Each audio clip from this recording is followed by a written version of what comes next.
Assalamualaikum warahmatullahi wabarakatuh.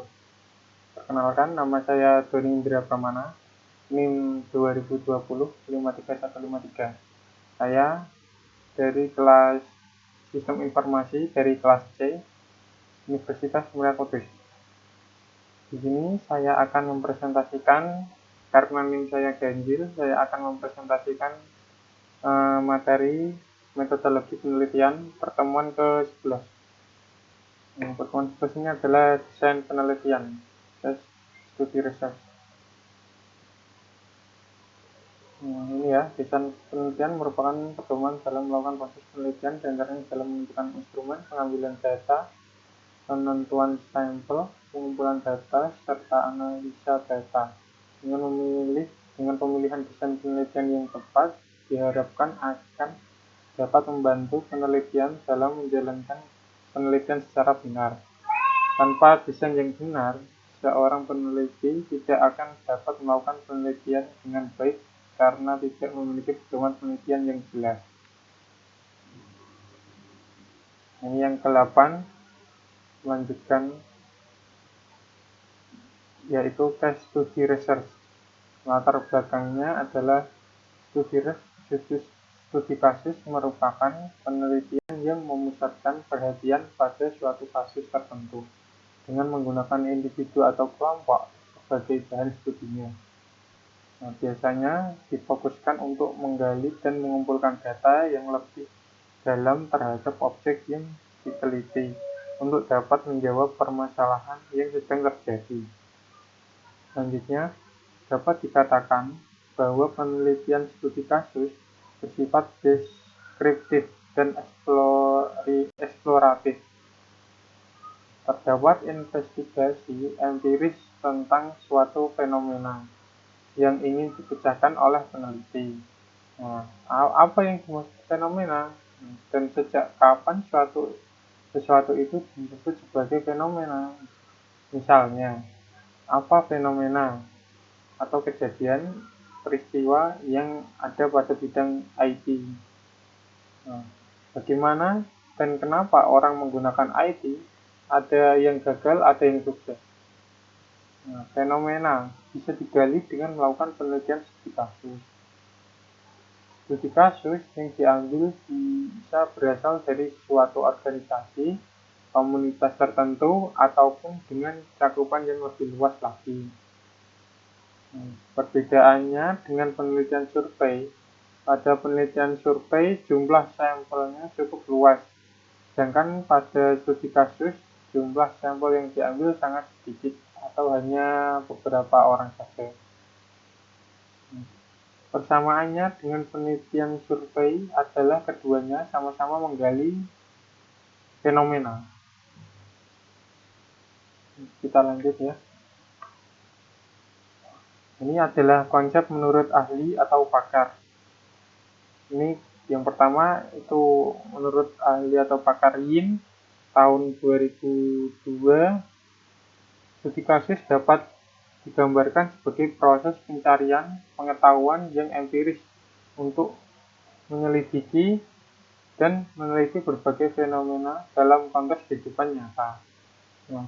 Fokus tersebut dinilai oleh Pollitt dan Hangler penting dalam studi kasus sebab dibutuhkan analisis yang intensif, bukan berfokus pada status, kemajuan, tindakan, atau pikiran yang dimilikinya.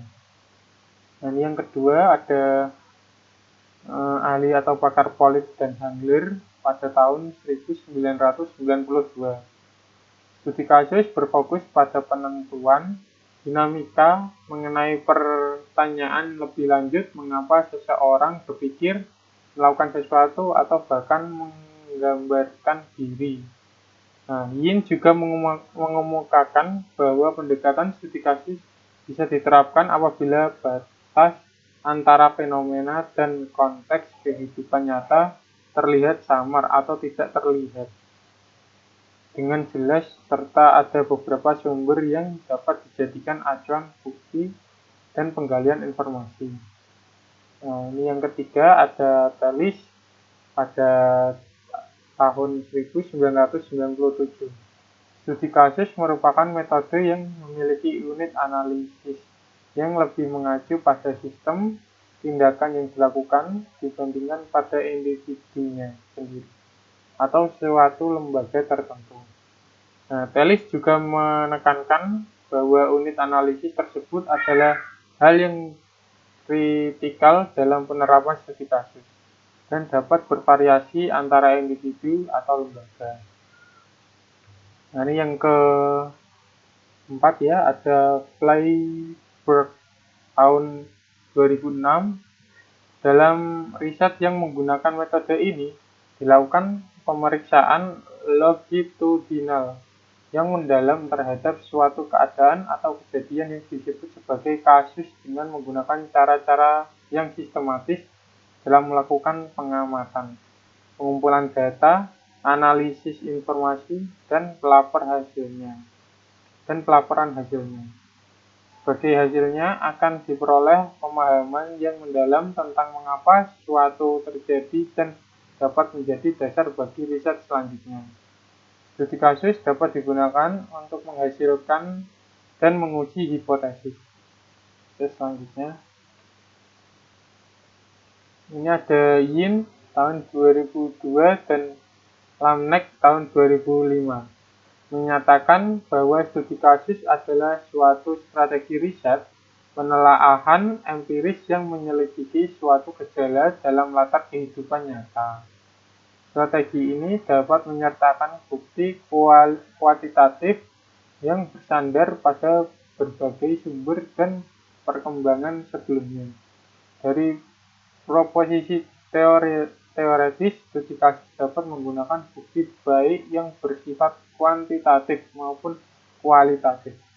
Penelitian dengan subjek tunggal memberikan kerangka kerja statistik untuk membuat inferensi dari data studi kasus kuantitatif. Oke, selanjutnya. Ini di sini ada tujuan penelitian studi kasus. Tujuan studi kasus secara umum. Ini yang secara umum bisa dirinci sebagai berikut. Ini tujuan studi kasus secara umum. Yang pertama, peneliti menggunakan metode untuk memahami atau menyesuaikan permasalahan yang diteliti. Yang kedua, efektif untuk menunjukkan hubungan responden dengan peneliti. Yang ketiga, memungkinkan para pembaca untuk menemukan hasil yang berkaitan dengan konsistensi gaya, faktual, dan internal, yaitu berupa kepercayaan pada hasil penelitian tersebut. Nah, berikut adalah tujuan secara spesifik. Tujuan studi kasus secara spesifik bisa dijabarkan seperti berikut. Yang pertama, pada bidang psikologi dapat mengungkap atau mendapatkan informasi suatu perilaku, sikap, respon, pemikiran, kognitif, dan sebagainya. Yang kedua, pada bidang sosiologi dapat mengkaji secara mendalam mengenai interaksi antar komunikasi, organisasi, masyarakat, dan sebagainya. Ini untuk yang ketiga, pada bidang eksperimen dapat menemukan suatu teori atau menghasilkan teori baru. Oke, selanjutnya ada jenis-jenis penelitian studi kasus. Itu yang pertama ada studi kasus explanatory. Nah, studi kasus explanatory merupakan studi yang cocok untuk digunakan penelitian dengan jenis studi kasus kasual. Penelitian studi kasus explanatory bertujuan untuk memaparkan atau menjelaskan suatu hubungan antara dua variabel atau lebih. Nah, selain itu, tujuan explanatory yaitu untuk menunjukkan data-data dan deskripsi mengenai investigasi kasual. Contohnya adalah studi mengenai politik, ekonomi, dan sebagainya. Yang kedua ada studi kasus exploratory. Studi kasus exploratory merupakan studi yang dilakukan sebelum adanya pertanyaan penelitian dan hipotesis yang dibuat oleh peneliti. Studi kasus ini bisa disebut dengan studi awalan atau pendahuluan pada penelitian. Maka dari itu peneliti diharuskan untuk melakukan penelitian dengan runtut dan sistematis sesuai dengan rancangan penelitian. Contohnya adalah mengenai sensus penduduk. Nah, yang ketiga ada studi kasus deskriptif. Studi kasus deskriptif merupakan studi yang mendeskripsikan suatu kasus dan mengharuskan peneliti untuk memulai penelitian dengan teori deskriptif, yaitu memaparkan dengan jelas hasil penelitian tersebut. Contohnya adalah mengenai sejarah, kebudayaan, dan lain sebagainya. Nah, yang keempat ada studi kasus observasi.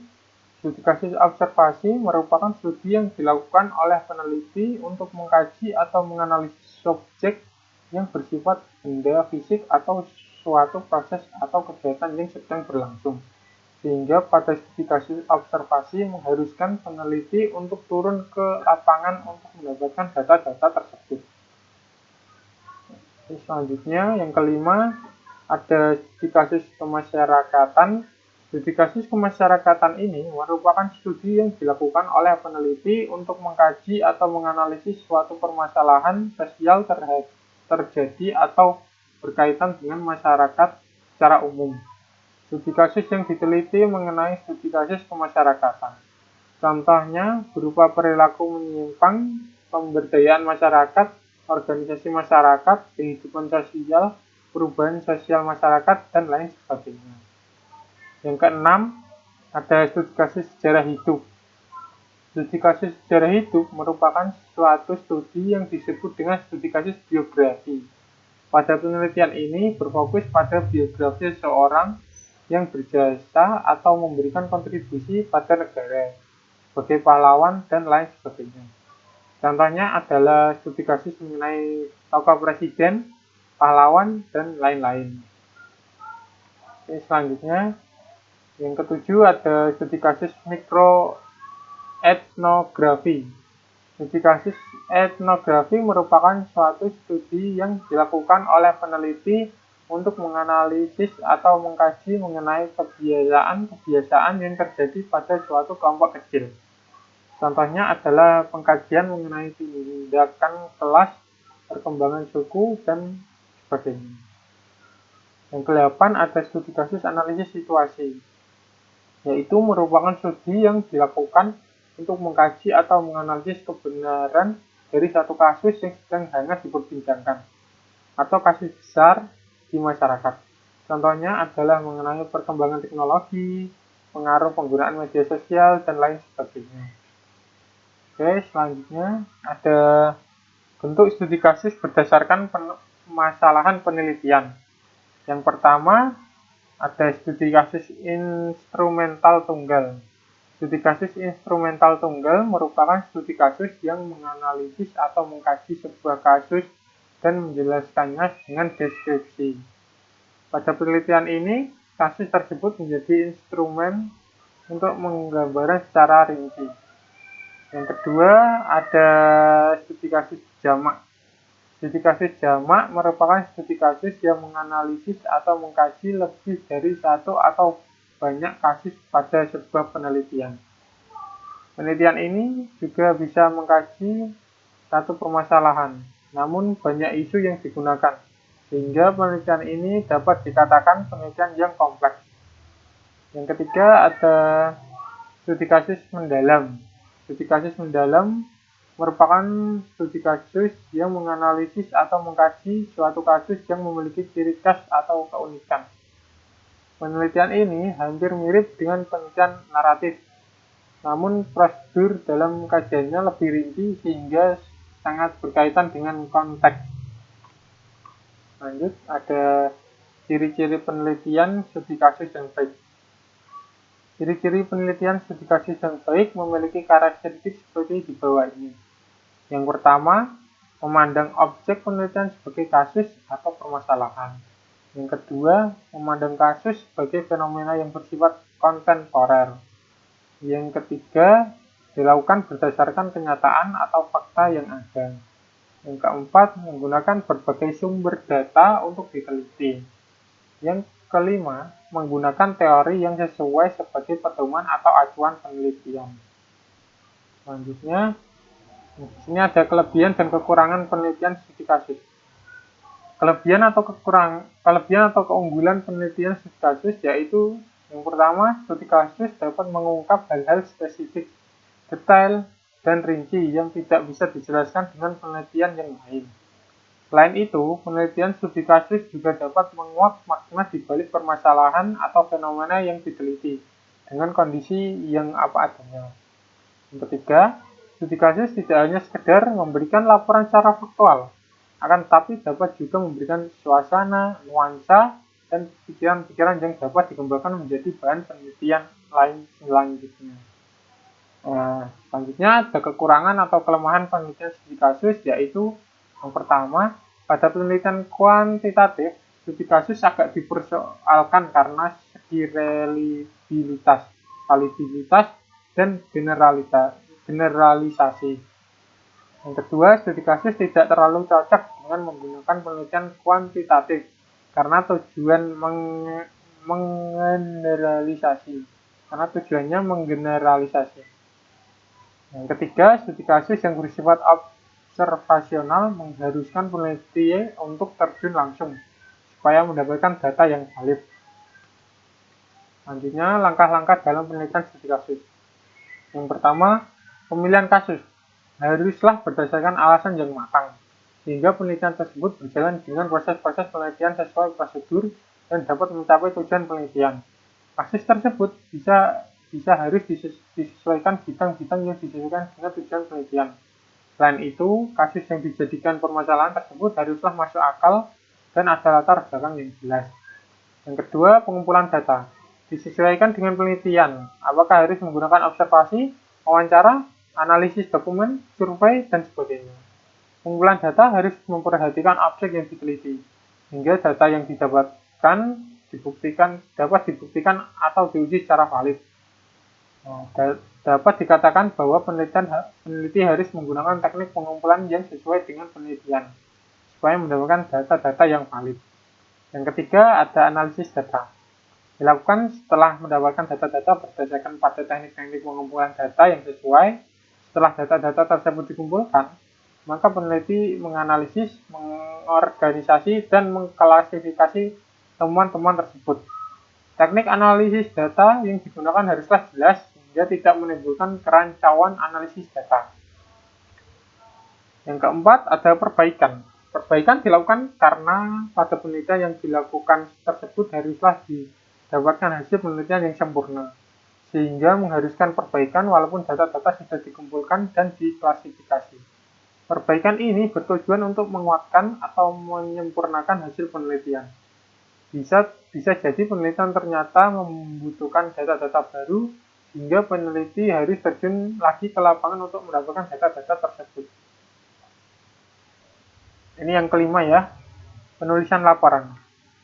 Penulisan laporan pada sebuah penelitian haruslah urut sehingga dapat dipahami dengan mudah. Selain itu, penulisan laporan penelitian harus komunikatif, menggunakan bahasa baku, efektif, dan efisien, dan jelas. Penulisan laporan penelitian juga harus mempertimbangkan kebermanfaatan dari penelitian tersebut, sehingga pembaca bisa mengambil manfaat atau kegunaan penelitian tersebut digunakan pada masyarakat secara umum. Ini adalah daftar pustaka dari materi ini ya. Sekian video presentasi saya pada pertemuan ke-11 ini ya. Jika ada salah kata atau salah perbuatan, saya mohon maaf. Wassalamualaikum warahmatullahi wabarakatuh.